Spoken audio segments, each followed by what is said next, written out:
चुके हैं, इतिहास बन रहा है। माननीय प्रधानमंत्री मोदी जी के नेतृत्व में मोदी जी को मध्य प्रदेश की जनता का आशीर्वाद है। मध्य प्रदेश के मन में मोदी थे, मध्य प्रदेश के मन में मोदी है, मध्य प्रदेश के मन में मोदी रहेंगे। मध्य प्रदेश की साझेदारी कितनी होगी सर इस बार मंत्रिमंडल में? काय की साझेदारी? इतिहास बनाए, मोदी जी प्रधानमंत्री बन रहे हैं, बस इससे बड़ी साझेदारी और क्या है? कोई केंद्रीय मंत्री का किसी का चक्कर नहीं है, सब प्रधानमंत्री मोदी जी के नेतृत्व में आगे बढ़ रहे हैं। संगठन और कितना मजबूत? मध्य प्रदेश के मुख्यमंत्री है, मध्य प्रदेश में भारतीय जनता पार्टी है। अब खुद हैं और जितने भी नए इलेक्टेड सांसद हैं उस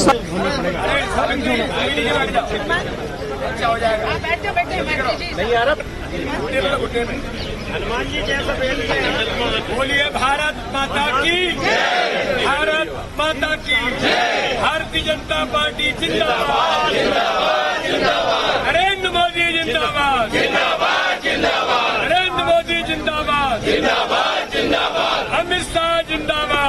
क्लीन स्वीप किया है, क्या कुछ कहना चाहेंगे? अब हमको बोलना क्या, माने प्रधानमंत्री के नेतृत्व में सरकार बन रही है, सौभाग्य की बात है, इससे अच्छा नहीं क्या है। तमाम सांसदों की मीटिंग भी है, क्या कुछ बातचीत होने? सर आपने मध्य प्रदेश में 29 की 29 सीटें जीती हैं और आपकी जीत काफी महत्वपूर्ण हो जाती है क्योंकि छिंदवाड़ा की लड़ाई बहुत कठिन बताई जा रही थी, लेकिन आपने कमलनाथ को पराजय कर दिया उनके गढ़ में, कमलनाथ के गढ़ में कमल खिला दिया। क्या थी इस जीत के पीछे? यह जीत हमारे यशस्वी प्रधानमंत्री नरेंद्र मोदी जी की जीत है।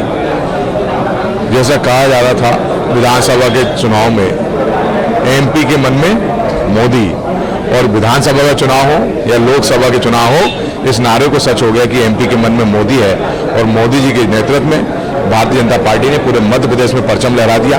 हमारे राष्ट्रीय अध्यक्ष जी के संगठन के नेतृत्व में, हमारे रणनीतिकार अमित शाह जी के नेतृत्व में मध्य प्रदेश में प्रचंड जीत हुई है। हमारे प्रदेश के यशस्वी मुख्यमंत्री डॉक्टर मोहन यादव जी जो ऊर्जा और जोश के साथ गरीब कल्याण में लगे हैं, जनता ने उन्हें स्वीकारा, उनको साथ दिया।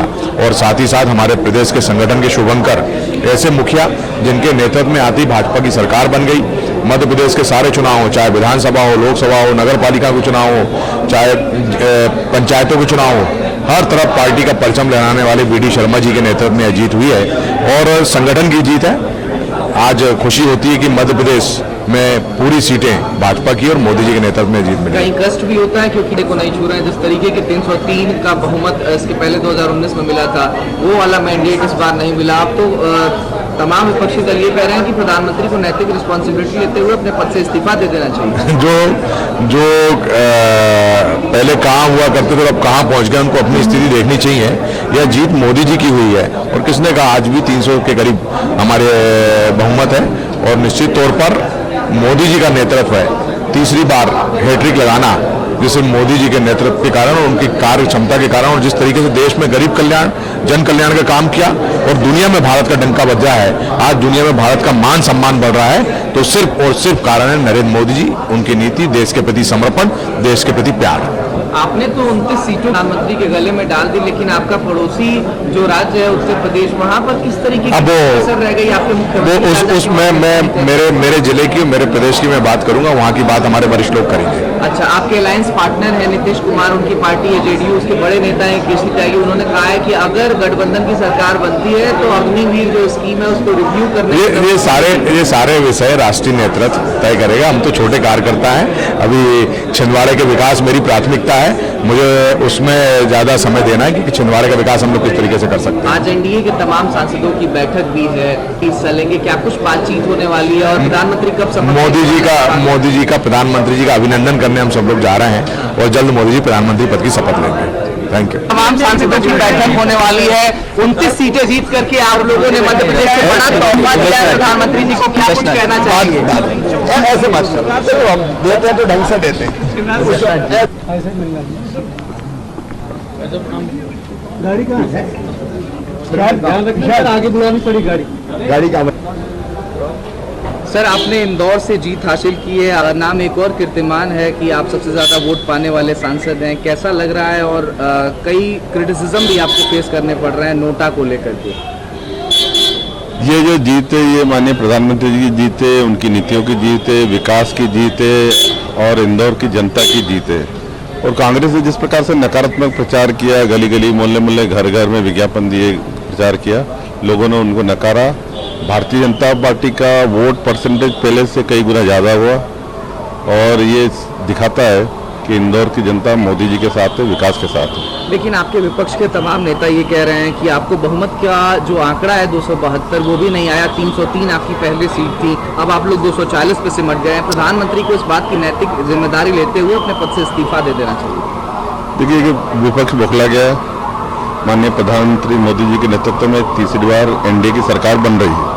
आज आप लोगों की बैठक भी है एनडीए के तमाम सांसदों की, उसमें क्या कुछ बातचीत होने वाली है? और आपने 29 की 29 देखिए अब ये सौभाग्य है कि 29 सीटें मतलब से जीती है और एक बड़ा मैंडेट हमको मिला है। आप लोग नरेंद्र मोदी जी को आगे बढ़ाने का काम किया है, क्या कुछ कहना चाहेंगे? क्या इस जीत के पीछे स्ट्रेटजी थी आपको? मध्य प्रदेश में 29 सीटें हैं और वो 29 की 29 सीटें ही भारतीय जनता पार्टी को समर्पित हुई है और मध्य प्रदेश के समस्त जो शीर्ष के नेता, माननीय अध्यक्ष जी, माननीय सीएम साहब और उनके साथ में जितने भी लोग काम करते हैं वो, साथ ही विधायकगण, मंत्रीगण और पंचायत से लेकर के नगर परिषद से लेकर के पूरे कार्यकर्ताओं ने मिलकर के एक बड़ा संकल्प लिया था कि 29 के 29 कमल के फूल जो है वो अब के माननीय मोदी जी के गले में समर्पित किए जाएंगे। और उस वो संकल्प इस ढंग का था कि इस 29 फूल की जो माला है उसमें 28 तो फूल थे ही, लेकिन एक मन का बहुत समय से गायब था जिसको हम छिंदवाड़ा की सीट बोलेंगे। तो अब क्या हमने वो भी मन का वहाँ से निकाल करके और उस 28 में से जो 29वां जो था उसको मिला करके पूरी माला बना करके माननीय मोदी जी के गले में समर्पित की है और वो संकल्प हमारा पूरा हुआ। पूरे मध्य प्रदेश के जो कार्यकर्ता हैं वो बहुत प्रसन्न हैं कि उनका संकल्प बहुत समय बाद पूर्ण हुआ।